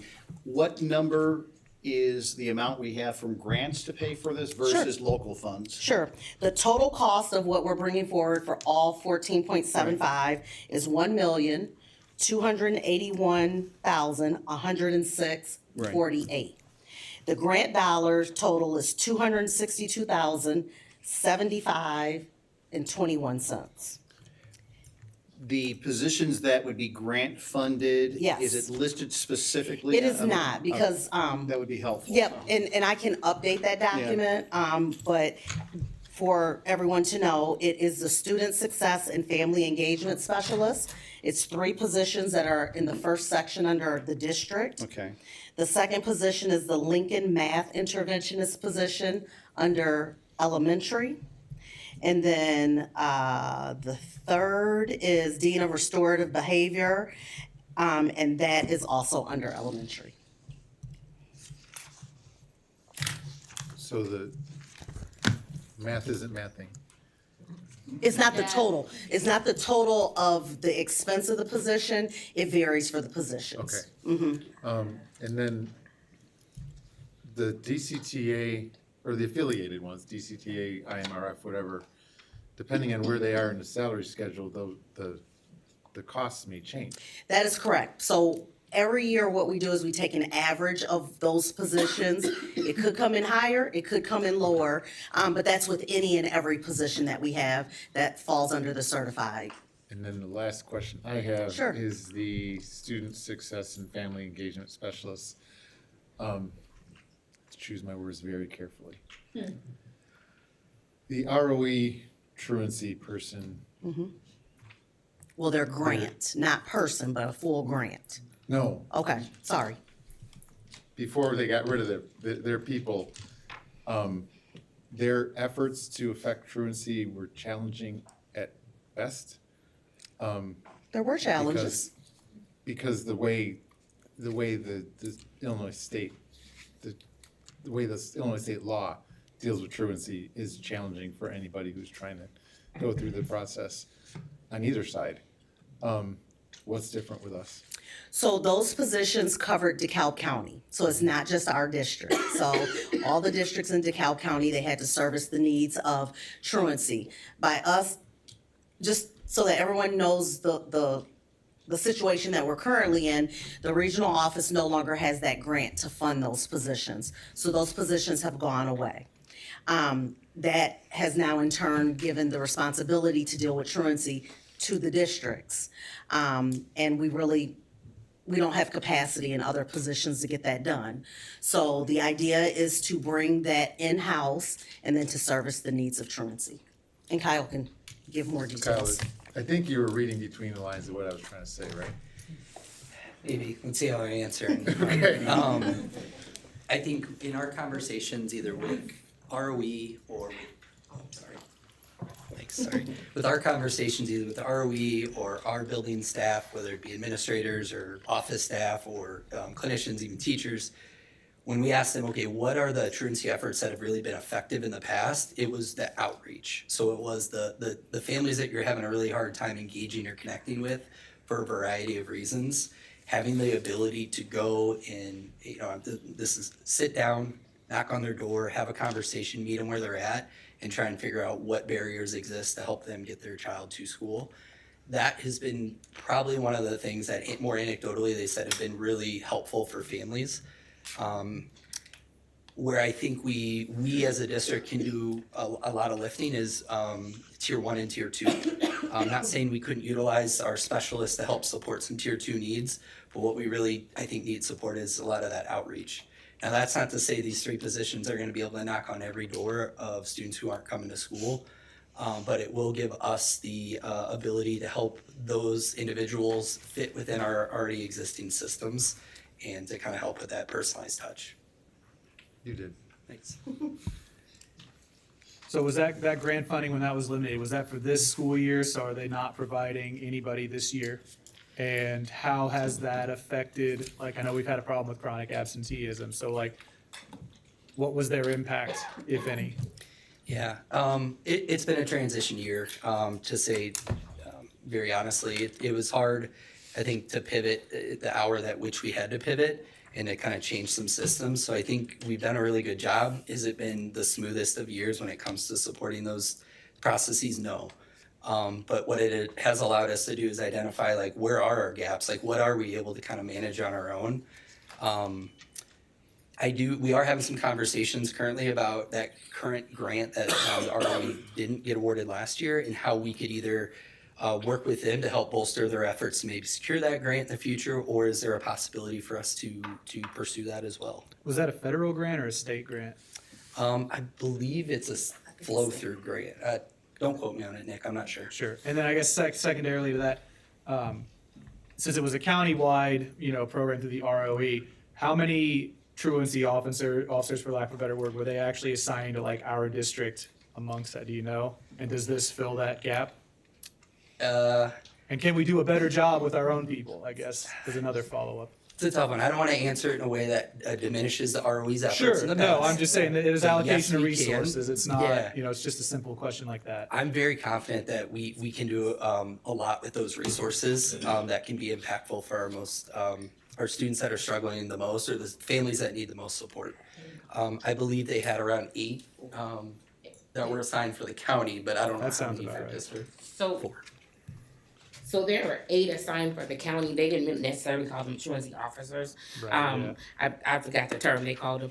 But depending on the caseload, it would be anywhere between 4 to 5, just working with our school district. And I guess now we can sort of coordinate areas within our district and things like that and have like more control over how we're gonna allocate these resources and address that chronic absenteeism problem. I guess I'll get more into the meat and potatoes with my question, just be very direct. The ROE had people that were going around in the county trying to help this. At least from what I've looked at truancy rates across the county, it's not like that grant money drastically reduced absenteeism across the county. Why is us personally now spending $200,000 going to make a different impact that a grant that already funded a position to do that pretty much didn't impact? Or are we just creating positions like I feel like we've kind of been doing since I got on the board to address problems, and yet none of the metrics ever change when we make these positions? It's a great question. Here's why that's a great question. The complexity of anything that we have an FTE go to try and solve, right? Now, it's chronic absenteeism. Why a student does or does not go to school has so many factors to it. It could be, I'm just refusing to go to school because I don't want to get up today. Or there could be food insecurities, there could be housing insecurities, there could be trauma, there could be something going on at school, there could be bullying, there's so many reasons that could prevent or disrupt a student from coming to school consistently. So we should have opened with, this isn't going to be the magic wand that fixes chronic absenteeism. But what this does is it gives us more of a local control over a tool that we have seen be effective to a degree at the ROE and across probably other ROEs in the state. What I can say is within our systems of MTSS, when our buildings have the autonomy to take a problem and they have the resources to do it, like a tier 1 chronic absenteeism, I'm gonna look, a lot of you are here, right? They're gonna do all the things they can do with those resources. If I said, hey, and we did ask this question, if you had an individual who could take what you're doing in your school and be an extension to the families that you're having a hard time getting in, would that be helpful? Like, yes, that would take us to another level. Why that matters to us is because we want kids in school so they can learn and be productive members of society, right? Whatever that. But there's also a financial benefit for us as a district for having students come to school consistently. And that is historically something that we are rated on by the state of Illinois. So we're investing in something that ultimately is going to help us hopefully improve in an area that we're struggling in across like many districts and ultimately reflect positively on our evidence-based funding formula. So I guess though that doesn't get to the root of what I'm saying. Let's just make it an easy analogy for like a person who owns a house. There's water in my basement. Why there's water in my basement could be a very complex issue. My bathtub could be on and the water's flowing down. I could have a crack in a window, my sub pump could fail. But if I say, well, we're gonna hire a plumber, he's gonna come in and figure it out. And I come back a month later and there's still water in my basement. And the response is, well, we need to hire a plumber, and then we need to hire another plumber to assist that plumber, but there's still water in my basement. Like, you haven't addressed the issue, it's just, we're saying it's a complex issue, we just need to throw more money at the problem, and that somehow will fix it versus the money we already threw at it. Like, A plumbing problem is a solvable problem when you're dealing with kids that have a myriad of different so why would we challenges. throw money What at are a we problem doing- that's not solvable? Well, because we What owe if it we're to those doing kids to differently? do our best by them and make sure that we can give them the support that we can so that they can succeed in education. Could we not spend $200,000 to hire frontline staff that could help the students who are showing up? Well, we have to, Where's the weigh the need to cost benefit serve of all these all the decisions. kids? That's what we're doing. Can I ask a question? What, it kind of, I think, might get at a little bit of what Chris is saying. What are we gonna do differently with these positions from what the ROE has been doing? Yeah. So what I think, it's a good question. There's going to be things that mirror, right? And if a building principal wants to get up and talk a little bit about their experience. I'm gonna come back to a broad answer, which is that we have we have more of an input on what that looks like and how that execution happens and how that communication flow comes back. And that's not to say that the ROE wasn't doing a good job with that, but it's different when you have someone on your team that's going to do that versus somebody who's supporting through an external or a third party. Yeah, you took the words out of my mouth. No, it's good though. So currently, right now, without the support from the ROE, and Kyle touched on it, your people, right? The consistency that that person is coming to check in. Right now, our deans, and we're down one, they are spread out where they go on home visits in the afternoons. So they take a counselor, and thank you for all of the grace that you give us for that. But right now, they're doing all of that, and we're trying to trickle it across the district to see how we can reduce that. But those check-ins and attendance contracts, like that's the consistency piece that even when the ROE was coming, it was when they could because of the county. Like they had so many other places that they had to be. So having that one person, and we work with, like each dean has that grade level. So we meet once a week as a student services team. We talk about attendance, academic, and behavior. Who are our kids that we need to go out that have not been here just to check in, see how they're doing, do a home visit, and keep that consistency with that same person. The ROE was not doing that consistent enough. Or it was one person that was trying to come in when they could because they were so, it's just it's a turnover in this cycle. Yeah, and turnover by the position. So with having this person to be dedicated to check in with us and go to those SST meetings, you think of 2,200 students, but when you're looking at the students that are chronically absent, that list for one person, and if that's their responsibility to check in with families, but then also be the liaison between the school and home, we might need to know that this one student is going through something traumatic and we can offer a different service. And then there's where your results are getting, especially when you're with your designation. And all those percentages matter and they add up, and for our students to get the support that they really need.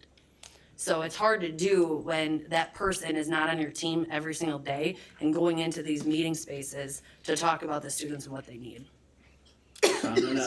I think that what you're talking about an unsolvable problem, and I think that that might be where the point of divergence is here, that I think we've got different kinds of solutions. So what I'm hearing here reminds me a lot too of like community school models, like not the same, but it's getting at the sort of the roots of the same sorts of problems, and there is a lot of data indicating that those are successful, those efforts are successful. So I think that we got to be careful saying this is the same Band-Aid for the same problem or whatever, the same fix. I'm getting the sense that it's going to be different based on the things that Donna just said about. So I guess I'm gonna make my last kind of devil's advocate position. Under Illinois state law, chronic truancy is a Class C misdemeanor. According to state law, that is restricted, described on as long as the school has exhausted other supportive services. So if we create these 3 positions where we're having people actively going out there and doing this, are we going to expect then the city to uphold their part of the deal and enforcing Illinois state law on parents who aren't doing their duty if we're hiring 3 members to do this? So I believe it would be the district attorney that would have to pick that up. And I'm gonna just say, in my experience, 27 years in the game, they really don't prosecute to that level. Just because for whatever reasons, I've talked to multiple people at that level, and he has been attending meetings, but it's because it ties up the court system, and they would like to use the court system for criminal activity instead. I'm looking at a former SRO who we had this conversation many years ago. What I will say as well is that if you just look at clock hours, and there are people sitting in the audience, I'm looking at Italy, I'm looking at Ms. Cox, I'm looking at people who do this, Brant, they do this every single day, just clock hours. So I'm gonna paint the picture for you, okay, from what I have seen in the last 19 years. So we had people from the ROEs who used to work, and they would come in, and meet with someone like Adelie who did attendance, am I telling the truth? And they would come like once a month. And it would be like a rush. I have my papers. I'm gonna sit down, I'm gonna talk, let's go over this little thing. Or it'd be an email exchange, and you're talking about, I would say anywhere between 45 minutes to an hour. Is that true? That's correct. Per month. For all of the students that have not been coming to school consistently in one school building. So you're talking about almost 900 kids, again, less than an hour a month to really problem solve. This will allow us to have someone full-time.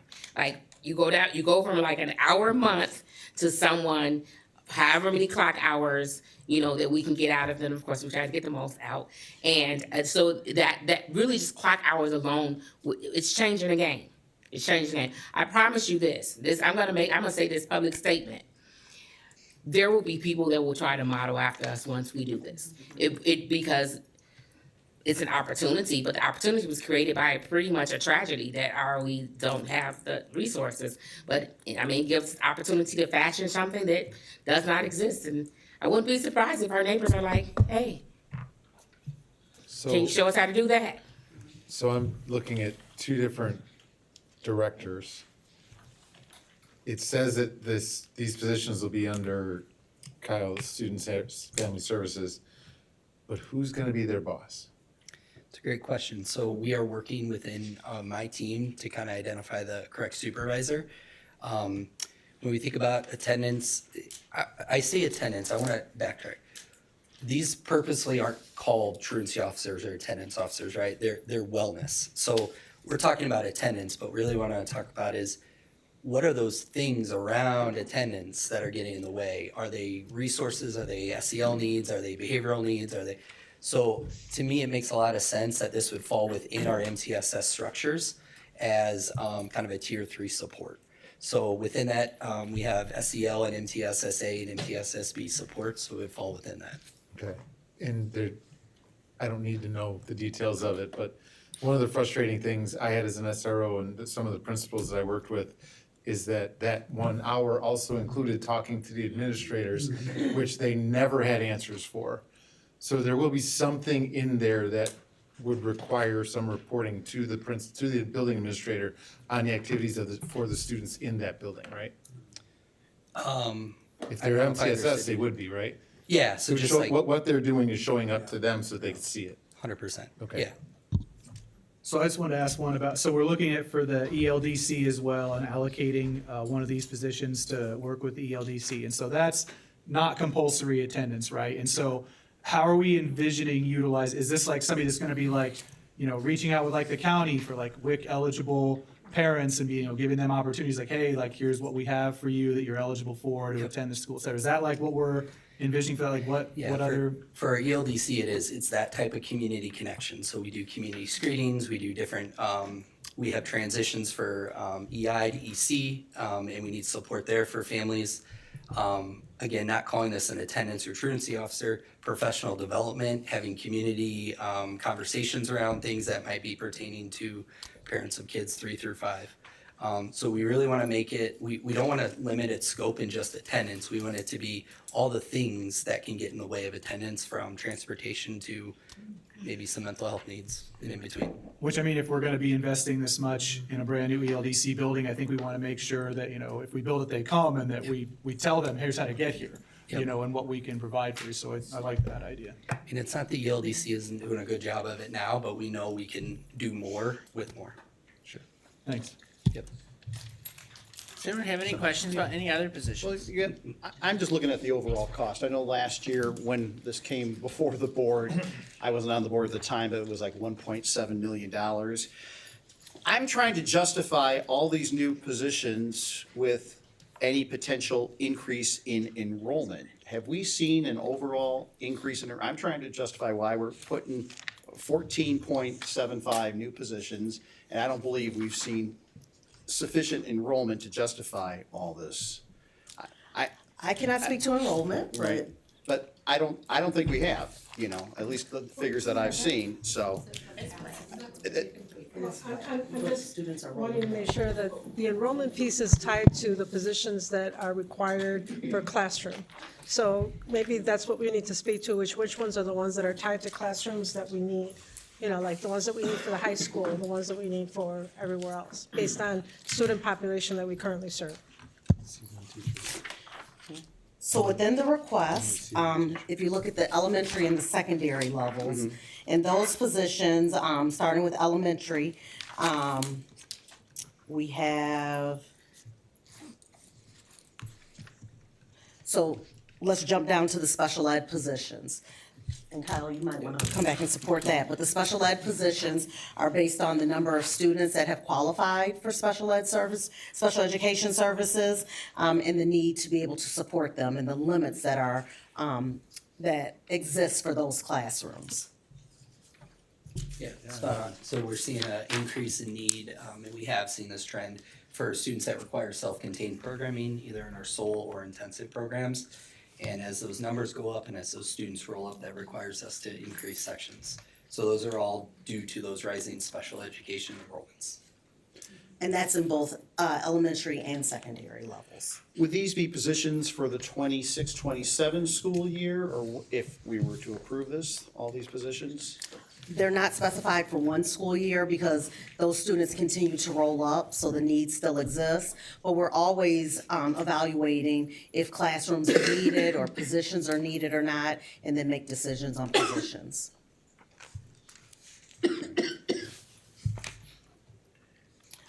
Also, for secondary, there is a math teacher position at the high school, and that information is in the rationale part, and it gives the data based on the number of students that have been recommended for Algebra 1 support, and the need to have an additional teacher for that reason. And that's one of the things that I've been consistent on is I like having more people directly in the classroom. So really, of all these positions, the only one that at least I'm in favor of is having the math teacher, to be honest with you, so.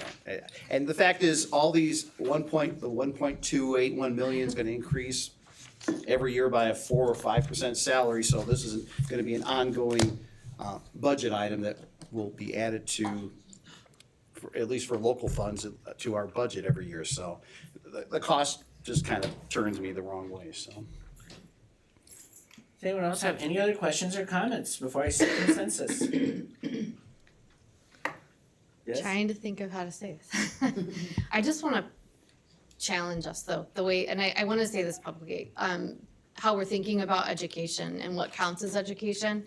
As an educator and as a parent, like I know that being in the classroom is not that only space, like that is not the only place where students are deeply impacted. Also, as a parent of kids with certain kinds of needs, like my duty as a parent is, how do you, once you have kids, maybe you start to realize like how profound and complicated that is. My kids were an hour and a half late to school this morning. Why? Because my husband is out of town all week for his job. I work full time and I'm trying to figure out just how to keep them together. So like we struggle sometimes, and we have a 2-parent household and 2 incomes, and to get our kids to school. Not to mention all of the issues that we deal with behaviorally and with transitions and things like that. So I think that to some extent, we have to be aware of the challenges that parents are facing, and disproportionately too. And I guess I just really want to remind us of that. So when we're looking at these budget items, we're thinking in those ways that the kids' lives, kids' education are much bigger and impacted by more than I think we often want to say that they are. Also, though, something that I am struggling with and trying to understand is just where, and I think this is going to have to happen in information gathering outside of tonight's meeting, but like how much, where does this money come from? And how much, like, what does this do to, you know, the many different line items? I think we'll have to be, you know, I'll have to sit in on a finance meeting or something. But to understand better, what are we giving up by increasing here, or what are we gonna have to give up? How are you making these decisions? How did these positions get prioritized? Because I'm sure there were some that you had to get rid of. If you had to whittle this down further, what is absolutely crucial, or Yeah, if there was a priority ranking of sorts, you know. Yeah. This, just for the rest of the board, I think JJ was on the call when we discussed FTEs. The list was over 20 FTEs and they cut it down to, these are the priorities the district needs. So I mean, this is what we need positions. Sure. So Dr. Bailey, just to piggyback off what you were asking, and Mark, we did prioritize, like Chris said. We had to ask our mayor, what is our budget? Our mayor typically allocates for 8 new FTE. So we had 8 new FTE, we're obviously asking for more. But wanted to know what is our, like, that's that number, and we're at 1.1 because of the retirements that we have and the offsetting of the average of who we would have coming in and hiring, right? Kind of how Deidre just said, we average out the cost of a hire. So we were able to stay under that 1.1 with what the grants are covering. So like the position that we just talked about, the 3 positions, those are gonna be fully funded by our grants. So we worked with Emma to make sure that we stayed under that. So if we're at where are we at? No, the actual whole cost. Oh, 1.2, and 262,000 is being covered by the grants. We're under that 1.1, that our mayor said we need to make sure we stayed under. So that was the big thing, is looking at the 23 FTE requests that we got and narrowing it down. Tammy's obviously doesn't touch students, but it is a cost savings. So that one just made sense, right? And she doesn't impact students because it keeps the school clean, right? I should probably amend my comments. The grant money positions, you know, I'm okay with as well. I'm just concerned, and fortunately, we're not in this position yet, but you never know with the future. Like, I just heard that Freeport today announce that they are getting rid of a lot of positions, and there's a number of other districts. It's been all over the news lately, and I just don't want to see a future where we have to do the same. It's. Don't call it this way. What's that? Don't call it this way. No, but it's, I don't know, I'll leave it at that, so. So I'll just say, that is concerning for all of us. Yeah. That's not just news to those that see it on social media or hear about it or know people that's being affected. That's always something we're keeping in perspective. Yes, our enrollment is flat, but our students are continuing to roll up, and we offer, whether it's special ed programming or our dual language program or any of the AP courses. We can go on and on about the variety of offerings we have, but we have to be able to support those offerings. We have to have the talented staff, whether they're teachers or support staff, to be able to make sure that that happens for our students. So we are very aware and cognizant of that, and when we can shift services somewhere, we do, but we just can't always do that with the volume of students that we service. I do have a follow-up on the dean for Huntley Middle School. That price tag kind of sticks out. Why do we need an additional dean for Huntley Middle School at $118,000? So based on our salary schedule, the range of pay, and then the projected cost of benefits, that's how. Well, I it know comes that's the to that number, but why do we need an additional dean? Okay. Hit us with I the have Dr. Huntley Shaw. staff here, and Sarah as well. Anticipating questions. Did you want us to come up there too?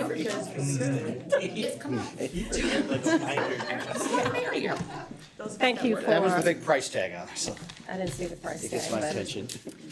So we talked about, we came up with a dean. Our first thought was a restorative dean because the disciplines that we see in our building, we didn't want to push that to student support services, and that was more of the dean role. We wanted to reduce our suspensions and be able to provide those interventions within the building.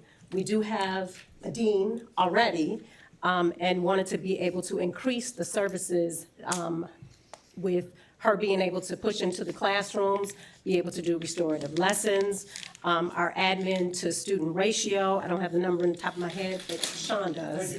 Sean always has the number at the top of his head. What was the ratio that we came up with? The state average for admin to student ratio is 136:1. Our district average is 126:1, and Huntley Middle School is 213:1. If you were to approve this FTE, it would bring us down to 170:1, which is still much higher than the district and the state average. Can't argue with math. Just as a dean, the numbers really don't lie, but as a dean, like we really are working to like do restorative work with our students and not just, here's the consequence, here's your discipline, and send you on your way. And to do that, you have to have time to do that. In an average situation, if I'm trying to do peer mediation, if I'm trying to do a mediation with a student and a teacher, which is what we really want to do, to repair the harms so the student can go back to the classroom and succeed there, it takes time. And when the number of referrals that we're getting every day, I mean, if I really do it right, I'm spending 30 minutes with every student that I bring in my office.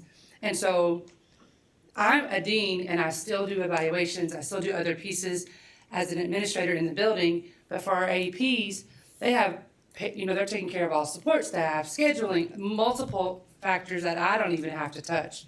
And I struggle sometimes to get through the referrals I have every day. So, and then it also impacts teacher retention. Teachers are frustrated. One of the number one complaints across any school is that teachers feel like they're not being heard, behaviors aren't being addressed in a timely manner. As a teacher, when you send a student to the office or you write a referral about a behavior in your classroom and it can't be addressed for multiple days, by the time you go to address that behavior, the student doesn't even remember what they did in class, right? And now I'm trying to address for a behavior that happened 4 days ago or 2 weeks ago for that matter, depending on the behaviors that are coming across the desk. And you never know. Kids don't ask us. Some days I come in, I have nothing on my calendar, and 2 fights break out. You don't know what the day's gonna bring every day. So it's just the reality of the numbers of our building. We have a big school. We have lots of students that we really wanna do our best to create a space where they can grow and thrive in our building and get better. We aren't just trying to be punitive. We really want to make a difference in these students, and to have that time to build those relationships, I've seen the difference. And this is my second year, this is our second year having a dean, and the referrals from 7th grade to 8th grade it's just drastically different this year because of the work I was able to put in last year with 7th grade. And where those kids are this year. I mean, we still deal with tardies, and I still, even then I'm able to do that more consistently because of my role. So having another dean in our building, I think would make a drastic difference in how we're able to really address needs in a timely manner that's gonna support our teachers, but it's also gonna really strengthen our students, which is our number one priority. And allowing us to be able to become really instructional leaders as APs, giving us more time to really get into classrooms and helping our teachers really hone their craft so that we're not spending as much time processing discipline. Thank you. Can I follow up on another position as well? I know Peter wants to talk about the assistant athletic That's director. what I was He's gonna ask standing about. there, he's ready. I know he's got all his documents. Before we get to that, though, I do want to point out one of the most common complaints that we see a lot is dealing with like classroom disruptions and things like that. So I do think it is important that we make sure we have the tools in place to help with that so that the learning environment does not get disrupted as frequently. And I also just want to point out before we talk about, any other position, we're spending a little bit more money here, like a lot of it's offset by people who are retiring, but we also abated $2.6 million in taxes earlier as well. So I mean, That's concerning. we are trying to balance these needs of, taxpayers versus, students, and it is tough. Like, I just hope that we can do this sustainably long-term, because I don't want to be like one of the other districts where it's like now all of a sudden, like we brought these folks in and then we run into budget issues and now we're trying to deal with having to get rid of some of them down the road when we know we need them. So just something to think about, like there was a little bit for everybody in this one.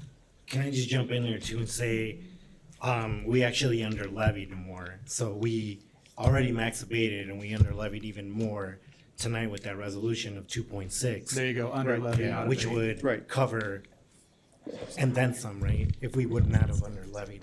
But that's something that looking forward, we need to make sure that we're all on the same page with the under-levying and everything, because we do need to get our students what they need and our staff what they need. I was just gonna ask the question regarding the Assistant Director of Athletics. What's the rationale behind this? Well, I did research on this. Jackie, can we pull up my 27-point He has one, that's not a Google joke. slide? And I do. Here's the thing guessed. that has happened since 1993. We went back that far to look. Yeah. And back then, the total sports were 20. 2025, we have 28 sports now. This is just the high school right now. That's a 40% increase.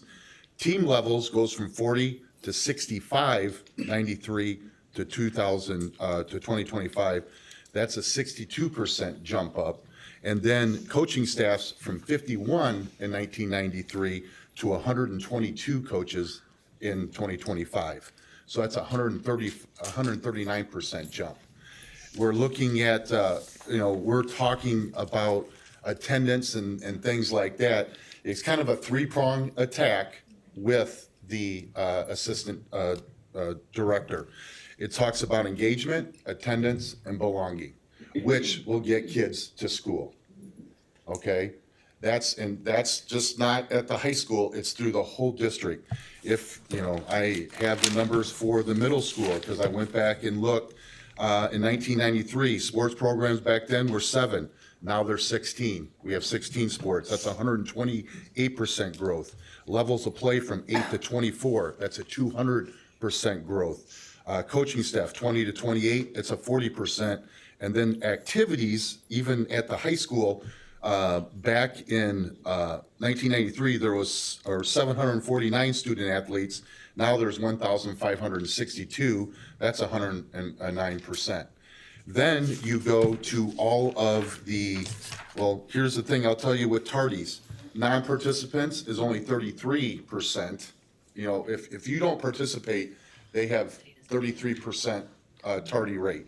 With athletes in activities, people who are participating in that, there's a 20 to 17% range of tardies.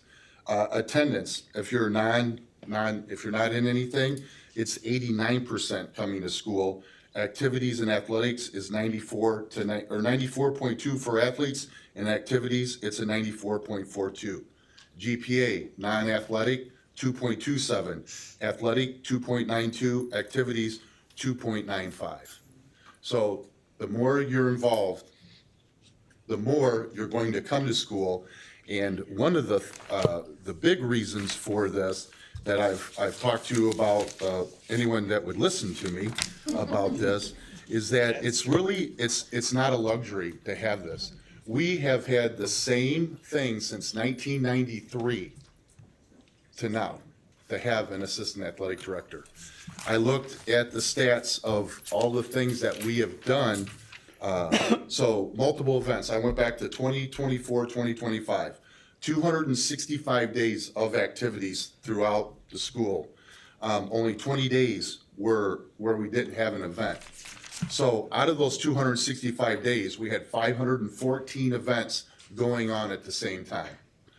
And in my slide about why we need this is that no other administrative role carries the level of required supervision outside school hours than this position that I'm in. Yes, I knew what I was signing up for because we do it for our students.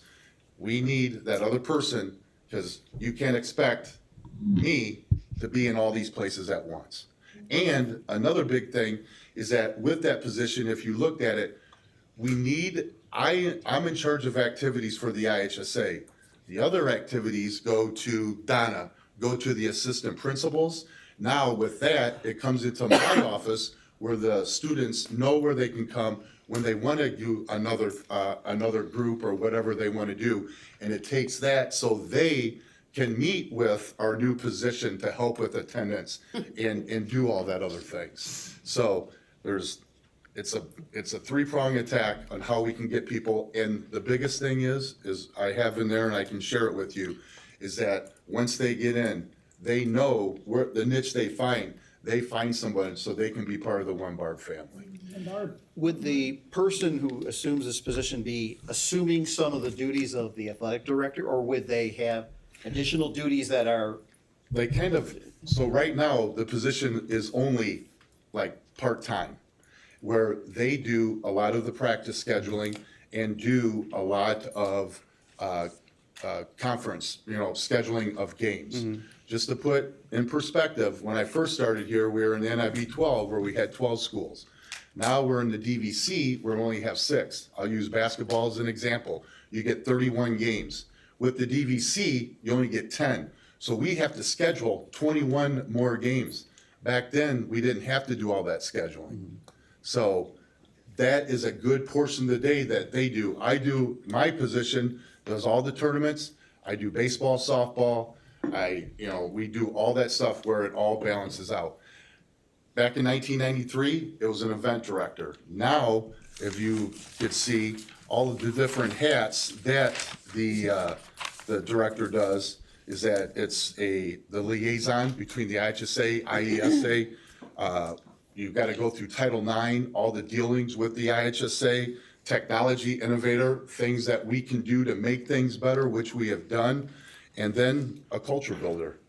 The One Barb thing is running, great here in the 8 years that we have been here. So it's a big position that's changed from 1993 to what it is now. So, Don't forget that you're adding your little children Yep. onto the activities. And the thing that, in the strategic plan that I presented to you back in the fall, it's how we're going all the way down to try to reach into the, first, second, third graders with making things to where the people that are in off-season, we can go and do like little open gyms for them. I know some people at the Little John, they've done a intramural volleyball just to get kids doing things. So that's what we're really doing, is that we're trying to get down to those lower grades. One, so they're excited to come to school. If they're excited to come to school, they're gonna get better grades. And through the whole, coming all the way up, I have granddaughters that are in this district. They're gonna make these lifelong friends and feel part of something and wanna come to school. I also think it's important for us to just note, in the athletic and activities department, Mark Sykes is retiring, which is institutional knowledge that we can't even fathom. Peter will be retiring soon, which will be Next more year. institutional knowledge, which means that we will have no one in athletics and activities that has institutional knowledge on how this stuff works anymore. So this is We'll have also, Rosa. well, yes. But we need But like I said, we're still following a 1993 model to where I've been really the only administrator. Now we put that other administrator in there. So if, we can split up things a lot more than what we did. And then it leaves me kind of to do a lot more culture building and get down to the lower levels that we've talked about to make that better. So what effect does this have on the 2 additional duty ADs at the middle schools? What does that do? Well, that What is means this? that I'm more supportive with them going down to there and making sure that we're doing what we need to do. Have we added a lot of stuff down there? As you can tell, we haven't added a lot of stuff, but now with girls wrestling coming, it's just, things are gonna blow up where one of the fastest is flag football. That's coming. So then paddleball sometime is gonna be coming. It's unbelievable, the things that are in the pipeline heading up here. So the 2 questions I had for Deidre, you're answering one of them. It's that they're listed as district positions. So this assistant AD position is literally going to be a district position. You're gonna be working with elementary schools, the 2 middle schools, and the high school altogether. Not you. We do that now. Your assistant, right. Yes, but this is gonna allow more interaction and more development of those different programs. Yes. Okay. Thank you. Even with vision, a big part of the discussion was about athletics and activities and how that's vision 428, and how that's going to impact things.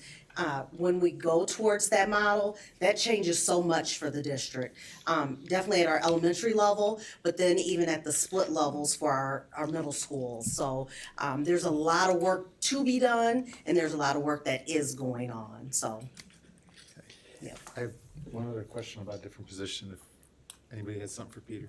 No, I'm always concerned with, interested in comparables, districts of our size or similar to our size. Oh, don't ask them that question. Do they have this position? Burlington Central has it, and they're smaller than us. So there are quite a few, and a lot of people, just like, we always compare to the DVC, they have 2 assistants per season. And we only have 1, it's Mark and myself. So that's a 1.5. 1.5, yes. So there is, I mean, Burlington Central has them, you get mainly it's two people per in our conference. And don't ask what they paid them. What do we want Are you gonna say it's more? No. Do they pay more in Burlington? You already put it down. Teacher, the sole teacher, you list as district, is that because they're gonna articulate all the way through, start low and go higher? No, because it's to be determined where it will fall. They, student family services have to look at needs, the number of students that have tested in or have new IEPs, and determine where that allocation needs to fall. It's just to be determined. We know we have the numbers, but we have to see where the grade levels are. And one side note, doesn't have to do with this particularly, if we could use the term student facing instead of touching students or student Yes. touching, I'd appreciate it, because it just sounds weird. Student facing is, I believe is kind of industry wide, that those are people who have direct interaction with students, so that would be, sounds a lot better if it comes out in a newspaper that we're talking about student facing positions, not student touching positions. On that note, do we have consensus to bring this Hold back? on, one more question. Yes, Mark. I see Amir standing. I think you were gonna, if I'm wrong on this, tell me, were you gonna speak on this as far as its impact on the budget if this is passed? Yeah, and I did want to bring up that when we cost these positions out, and I know the sticker shock is quite high, we actually take into account an insurance, an elective insurance at the highest tier. So we do the highest plan that we have available. So that's why the numbers look very high, from salary of 870 to about 1.8 with including the benefits. So this year particularly, we have the highest retirements on track. We have about 21 retiring with a very high range in salary. So even including a very generous replacement cost, this opens up a little bit more on the budget. And so we, like Billy mentioned before, organically, we have about 8 FTEs that we want every year due to IEP numbers or whatever particular reason. So incorporating a combination of grants, the retirees outside replacement cost, and the organic growth, that's where these numbers came from. So just, that's all I wanted to bring up.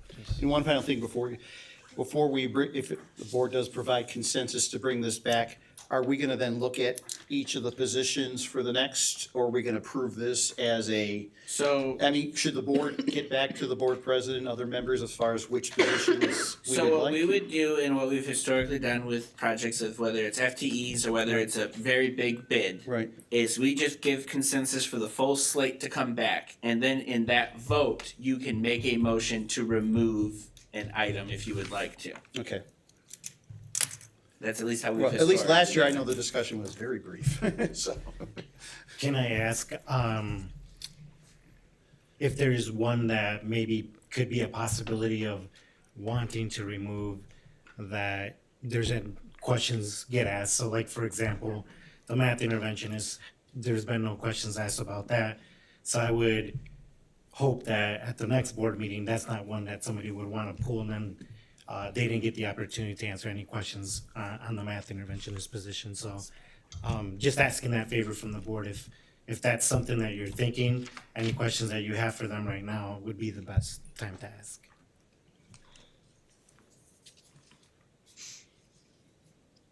All right, do we have consensus to bring this back? Yes. Amazing. Item I, summer hours DeKalb High School counselors 2026. This one seems pretty straightforward, Kyle. I think you can get this one done quick. All right, see what I can do. This is another annual request. Our high school counselors, where's Dr. Larson? She's over there. High school counselors are required to kind of spend time over the summer doing a variety of things, adjusting course schedules, scheduling students for the fall semester, scheduling students for summer sessions. Within the last couple of years, they've kind of opened up an office hour, so every Wednesday they want to make sure that the high school is staffed, so that way families, students can drop in. They do news tours throughout the summer. It's busy, getting ready, either cleaning up the previous year or getting ready for the fall. And so historically, the high school counselors have proposed a request of 110 hours for the summer per counselor, which is generally what we have approved or the board has approved. So we're bringing forward that same request. The total fiscal impact would be $78,009.60. Any questions? If there are no questions, do we have consensus to bring this back? Yes. Thank you. Dr. Garcia Sanchez, take it away. Very briefly, Yes. I would like to send a shout out to Holmes. Registration was open on April 1st. And I want to shout out the fact that we had 800 returning students registered on that first day. I will say kudos to the high school. Huntley and Cortland led the way in the number of returning students on that first day. Today, and by the way, we also received 48 new students. For those of us that want to know how many new students we're getting in the district, on the first day of registration, 48 brand new students. One of those is mine. Thank you. Thank you for joining. As of this morning at 9:30 a.m., we had 1,400 returning students registered today. Again, the high school's in the lead, Huntley's getting their close second, Cortland third, but Founders and Clinton Rosette, you guys are fighting it for that Huntley spot. So I say you keep trying to get those families back and registered. Keep it going on. I'd like to see this fight go down to the end, making sure all of our children are registered before school lets out this year. Remember, everybody who wants to return must register as soon as possible. Don't wait till the last minute. You don't want to wait till we come back, because then you'll be standing in line, and I know people are not happy about standing in line. So please come early, get yourself registered and ready to rock and roll for the next school year. And that's it for me. So I'm going to turn it back to you. All right. It is recommended the board adjourn at 9:05 p.m. Do I have a motion? Second. All those in favor say aye. Aye. Huh? Stephen, I don't know.